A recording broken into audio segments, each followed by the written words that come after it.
सीतापुर में 2 अप्रैल को बहुजन समाज पार्टी की एक अहम समीक्षा बैठक हुई। इस बैठक में बसपा के प्रदेश अध्यक्ष विश्वनाथ पाल खुद सीतापुर पहुंचे। जैसे कि खास तौर पर हम बात करें तो 14 अप्रैल का जो कार्यक्रम होने वाला है, डॉक्टर भीमराव अम्बेडकर की जयंती की तैयारियों को लेकर विस्तृत चर्चा हुई।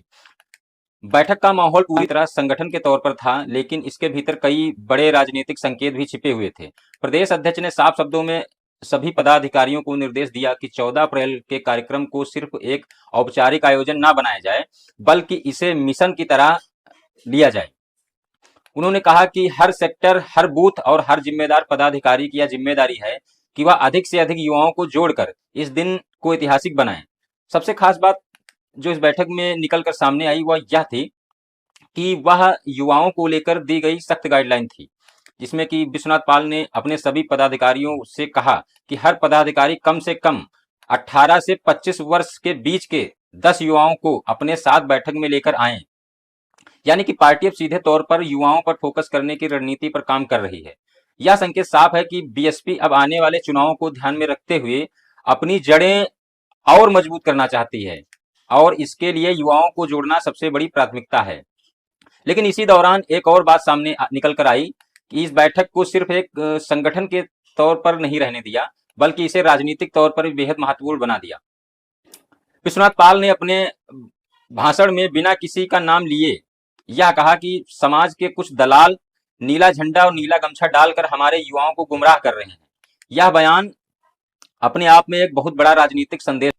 अगर इस बयान को राजनीतिक संदर्भ में समझा जाए तो यह सीधे तौर पर बहुजन राजनीति के भीतर चल रही खींचतान की ओर इशारा करता है। नीला झंडा और नीला गमछा लंबे समय से बहुजन आंदोलन और अम्बेडकरवादी विचारधारा का प्रतीक रहा है। ऐसे में जब प्रदेश अध्यक्ष यह कहते हैं कि इसी प्रतीक का इस्तेमाल करके कुछ लोग युवाओं को गुमराह कर रहे हैं, तो यह साफ हो जाता है कि पार्टी को अपने कोर वोट बैंक और खासकर युवाओं के बीच चुनौती महसूस हो रही है।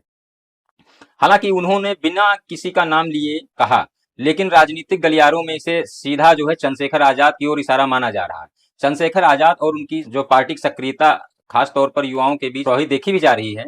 सोशल मीडिया से लेकर ग्राउंड लेवल तक उनकी पकड़ लगातार मजबूत हो रही है, और यही वजह है कि बीएसपी जैसी पार्टी अब इस चुनौती को गंभीरता से ले रही है। इस पूरे घटनाक्रम को अगर गहराई से समझा जाए तो यह सिर्फ एक बैठक नहीं, बल्कि बहुजन राजनीति के भीतर चल रहे बदलाव का संकेत है। एक तरफ बीएसपी है जो लंबे समय से बहुजन आंदोलन की मुख्य धारा रही है, वहीं दूसरी तरफ नई पीढ़ी के नेता और संगठन जो उसी विचारधारा को नए अंदाज में आगे बढ़ाने का दावा कर रहे हैं। ऐसे में युवाओं का झुकाव किस तरफ जाता है, आने वाले समय की राजनीति को तय करेगा। विश्वनाथ पाल का यह बयान दरअसल पार्टी के अंदर एक तरह का अलर्ट भी है। वह अपने कार्यकर्ताओं को यह बताना चाहते हैं कि अब सिर्फ पुराने तरीके से राजनीति नहीं चलेगी। अगर युवाओं को जोड़ना है तो उनके बीच जाना होगा, उनकी भाषा में बात करनी होगी और उन्हें यह समझाना होगा कि असली बहुजन आंदोलन क्या है और इसे कौन सही दिशा में ले जा रहा है। फिर इन लोगों ने नारा दिया, यूपी हुई हमारी है, अब दिल्ली की बारी है। अब ये जनता का गठबंधन तैयार करके कहीं दिल्ली पे ना कब्जा कर लें। बाबा साहब की जहां भी तस्वीर देखते हो, एक हाथ में संविधान होता, एक हाथ से इशारा। क्या इशारा कर रहे हैं बाबा साहब? बाबा साहब इशारा कर रहे हैं, बड़ी मेहनत से हमने वोट का अधिकार आपको दे पाए हैं, और इस वोट का सही उपयोग करके इस दिल्ली में बहुजन समाज की सरकार बना लो, ताकि मेरा बनाया हुआ संविधान इस देश में ईमानदारी से लागू हो जाए। तो हम लोगों को क्या करना चाहिए? हम लोगों को अपनी समझदारी दिखाते हुए अपनी एक पार्टी, जो राष्ट्रीय पार्टी बहुजन समाज पार्टी है, जिसके नेता मान्य बहन जी हैं, उनके साथ खड़ा हो जाना चाहिए। अच्छा, आप एक चीज बताओ, मानवर मसीहा कांसीराम साहब ने लक्ष्मण मेला मैदान लखनऊ में एक बहुत बड़ी रैली किए थे कि नहीं? तमाम लोग जानते होंगे। और उस रैली में मानवर मसीहा कांसीराम साहब ने कहा, क्या कहा? कि मुझे अब भरोसा हो गया है। किस पे? एकमात्र जो मेरी शिष्य हैं बहन कुमारी मायावती जी पर मुझे भरोसा हो गया है। भगवान बुद्ध के विचारों को, सम्राट अशोक जैसा देश, बाबा साहब का विचार, छत्रपति साहू जी, ज्योतिबा फूले जी, पीर यादव, इब्राहिम स्वामी नायकर जी, संत कबीर, संत रविदास, बहुजन समाज गण में सभी संत गुरुओं महापुरुषों की विचारधारा को लेके चलने की क्षमता बहन कुमारी मायावती जी में है। किसने कहा? मानव साहब ने। मेरे विचारों को, मानव साहब ने कहा, मेरी सोच को, मेरी विचारधारा को, इस बहुजन समाज पार्टी को अगर कोई आगे बढ़ा सकता है तो सिर्फ बहन कुमारी मायावती जी। इसीलिए माननीय मसीहा कांसीराम साहब ने लक्ष्मण मेला मैदान लखनऊ में पूरे देश के लोगों को बुला करके कहा कि मुझे अब बहन जी पर भरोसा हो गया है। महापुरुषों विचारों को, मेरी सोच विचारधारा को, बहुजन समाज पार्टी को लेकर के बहन जी चल सकती हैं। इसलिए आज मैं पूरे होशो हवास में माननीय बहन जी को अपना और बहुजन समाज पार्टी का उत्तराधिकारी घोषित करता हूं। सही है गलत है? मानव साहब ने किया कि नहीं किया? साजिश के तहत पैदा किया गया कि अब तुम जाओ बताओ कि मानवर कांसीराम साहब के हम चेले हैं। उन्होंने नीला झंडा लेके आएंगे, समझ रहे हो कि नहीं? नीला झंडा लेके आ गए, क्या कह रहे हैं? मानवर कांसीराम साहब के हम चेले हैं। किसी भी गुरु का कोई भी चेला क्या अपने गुरु की बनाई हुई पार्टी का विरोध करेगा? कोई भी आदमी अपने गुरु की बनाई हुई पार्टी का विरोध करेगा? जोर से बोलो।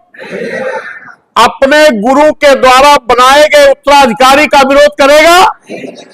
और जो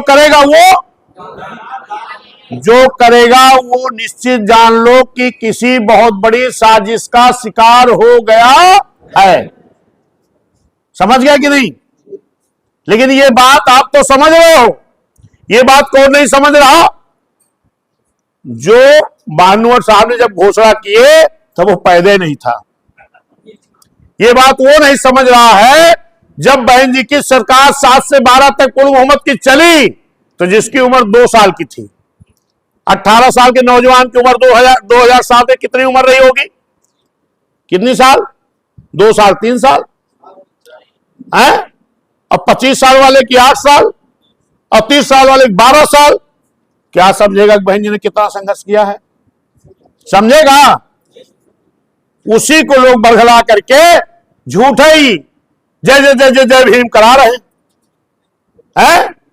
तो आप जरा एक काम करो, दोबारा मैं जब आऊंगा, जितने लोग हो 18 से 25 साल तक के 10-10 आदमी लाने की जिम्मेदारी एक पदाधिकारी पर होगी। चाहे अपने बेटे को लेके आए, अपने रिश्तेदार के बच्चों को ले आए, चाहे अपने गांव के बच्चों को लाए। ठीक है? और इसके लिए बहन जी ने प्लानिंग की है कि गांव में जाओ, मीटिंग इकट्ठा करो, उन सभी बच्चों को भी बुलाओ जो 18 साल से 25 साल के नौजवान हैं। अब बुला कर उनको समझाओ कि बेटा आपके भविष्य के साथ धोखा हो रहा है। समझ रहे हो कि नहीं? इसमें कितने लोग हैं 18 साल से 25 साल की उम्र वाले? कई लोग हैं 18 से 25 वाले? 18 से 25 वाले हैं ना? अब आप लोग बैठ जाओ, ये बताओ मैं गलत बात कह रहा हूं कि सही? आप अपने गुरु जी की, जो गुरु आपके होंगे, जिनको गुरु कहोगे, क्या उनकी बनाई हुई पार्टी का विरोध करोगे? क्या अपने गुरु के द्वारा बनाए गए उत्तराधिकारी का विरोध करोगे? और जो कर रहा है वो किसी ना किसी बड़ी साजिश का शिकार हो गया है। ये बात अपने नौजवानों में बताने की जरूरत है। दुश्मन खुश हो रहा है, जिन्होंने साजिश की है वो खुश हो रहे हैं कि अब तो हम बहुजन समाज को तोड़ डालेंगे। क्या आप लोग बहुजन समाज को तोड़ने में सहयोग करोगे? तो इसके लिए आपको गांव-गांव मीटिंग करनी पड़ेगी। अब चुनाव के लिए समय बचा नहीं है, अब चुनाव के लिए समय बचा नहीं है। मैं आऊंगा या अपने जिम्मेदार साथियों को भेजूंगा, ये रजिस्टर कार्यवाही रजिस्टर मतलब जब मीटिंग करोगे तो उस लिखोगे आज दिनांक फला को फला विधानसभा के फला सेक्टर के फला पोलिंग पर मीटिंग हो रही है। ठीक है? उसमें निम्न लोग उपस्थित हुए, सबकी दस्तखत कराओ, पद लिखो, मोबाइल नंबर लिखो, फिर हम चेक करेंगे। अगर आप एक मीटिंग में 100-150 लोगों की दस्तखत करा लिए, उसमें 18 साल के 25 साल के नौजवान भी कमेटी में शामिल करना है, बहन जी ने कहा है, और इनको 50 रुपए सदस्य बना के फोटो भी खींच के डाल देना है, सदस्यता दिलानी है, और उसके बाद कहना है हमारी पार्टी धन्ना सेठ उद्योगपतियों से रखचाल बांड नहीं लिया है। माननीय कांशीराम साहब हमारे कह के गए थे, अगर बड़े बड़े धन्ना सेठ उद्योगपतियों से सहयोग लेके आप पार्टी चलाओगे तो आपकी पार्टी सत्ता में आएगी तो उन्हीं धन्ना सेठों के लिए काम करना पड़ेगा।